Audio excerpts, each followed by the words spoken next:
McCarthy heads to grueling speaker vote with fate in limbo. As Kevin McCarthy begins the final descent of his turbulent bid for the Speaker's gavel, Republicans are bracing to see whether he lands the plane or crashes and burns. After weeks of intense, down-to-the-wire negotiations, the California Republican is about out of time to lock down the needed 218 votes. With his years-long effort to claim the speakership trapped in limbo, he'll first meet with his party's conference Tuesday morning behind closed doors, likely making his final case before members head to the House floor to vote. Twice McCarthy has been on the precipice of taking the gavel, and twice a group of conservatives has worked to block him from the House's most powerful perch. He bowed out of the race in 2015 amid the House Freedom Caucus opposition. This time, his allies say he's prepared to fight until the potentially bitter end. He's steadfast. He's in this until hell freezes, said Representative Don Bacon, Republican Nebraska, a McCarthy backer. How long that fight will last is still unclear. McCarthy supporters say they expect him to keep Republicans on the House floor, instead of trying to adjourn for off-the-floor strategy sessions between ballots, as he hopes to grind down his opponents. And while a speakership vote has gone past the first ballot only once since the Civil War, Republicans are mentally preparing not just for multiple ballots, but also multiple days of voting. When asked on Monday whether he had the necessary backing to claim the gavel,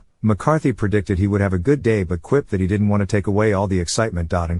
It's an inauspicious start not just for McCarthy, but also for a conference that already suffered a disappointing midterm election, attaining only a slim majority despite optimistic projections. Even if McCarthy manages to lock down the votes, he's had to make key promises that guarantee his leadership would be severely weakened. And while many House Republicans used to say McCarthy had the speakership in the bag, conversations surrounding his fate have dramatically shifted to a constant swirl of public posturing, endless hypothesizing, frequent strategizing and even some subtle shadow jockeying. 5 conservatives, Reps. Matt Gaetz of Florida, Andy Biggs of Arizona, Bob Good of Virginia, Matt Rosendale of Montana and Ralph Norman of South Carolina, are still vowing to oppose the Republican leader, and other members remain publicly undecided. McCarthy has worked fervently to lock down support, releasing a long list of concessions he's prepared to make on rules changes, including making it easier to depose a speaker. But so far it hasn't moved his staunch opposition. Gaetz, after a meeting with McCarthy, reiterated that he believes there are at least 5 no votes, including him, heading into Tuesday. That sparked some claims that McCarthy's opponents aren't negotiating in good faith. In a significant win for conservatives,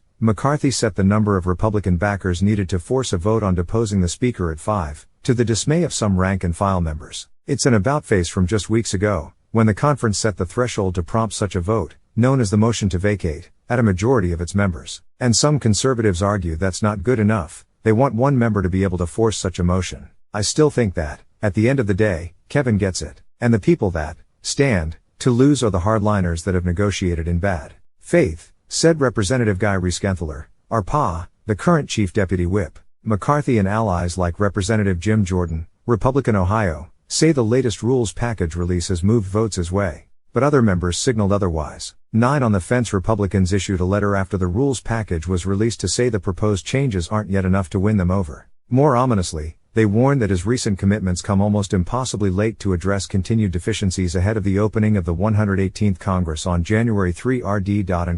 Nothing changes when nothing changes, and that must start from the top. Time to make the change or get out of the way, Freedom Caucus Chair Representative Scott Perry, RPA, tweeted on Sunday night. The signatures on that letter included 3 incoming members who some House Republicans think could vote against McCarthy. One of them, Rep.-elect Anna Paulina Luna of Florida, told Steve Bannon on his podcast last week that she's gotten a lot of emails from people urging her to oppose the California Republican and that I do listen to what my constituents say. The additional names on the letter represent a fresh shot in the arm for McCarthy detractors, as speculation has swirled for weeks about who would publicly oppose the GOP leader besides the initial 5. While some members waffled in private Freedom Caucus meetings about where their support stood, no others have stepped forward. Meanwhile, it sparked frustration from McCarthy's supporters, who questioned what else he'd have to offer his opponents in order to secure their votes. We've gone really far on a lot of fronts. People can't ask any more from him. He's done everything he possibly can, Representative Brian Fitzpatrick, RPA, the co-chair of the Bipartisan Problem Solvers Caucus, said about McCarthy, whom he characterized as not giving up. Bacon added that he thought McCarthy had done enough describing the negotiations so far as unilateral concessions without getting anything back in return.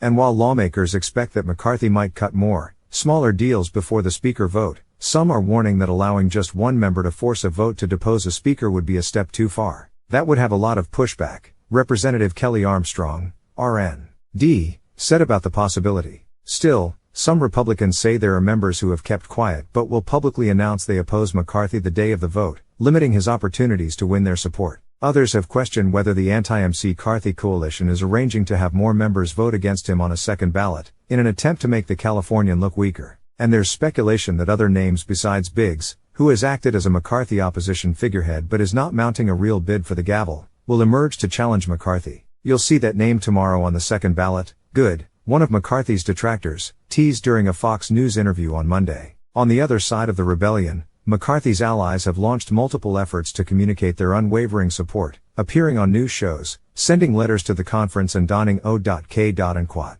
pins that stand for only Kevin and Quat. But other members said the move stunk of defensiveness, if not desperation. Democratic leaders, meanwhile, aren't looking to make it any easier on McCarthy. They've told their members not to miss any ballots, which would have lowered the number of votes the GOP leader needed, and to vote for the incoming minority leader, Representative Hakeem Jeffries, Democrat, New York. Some Republicans say McCarthy should make a deal to persuade about a dozen Democrats to leave the floor after several ballots, allowing him to skate through despite a handful of opponents among his own conference. Others, like Bacon, have floated that if conservatives block McCarthy, they could work with a band of centrist Democrats to elect a more moderate Republican instead. But after weeks of behind-the-scenes drama, Republicans say they are ready to take the fight to the floor. We're negotiating with Jell-O, Armstrong said. It's just time to start voting and keep voting. And Quat. On the speakership, yes. How confident are you that you have the votes to become speaker?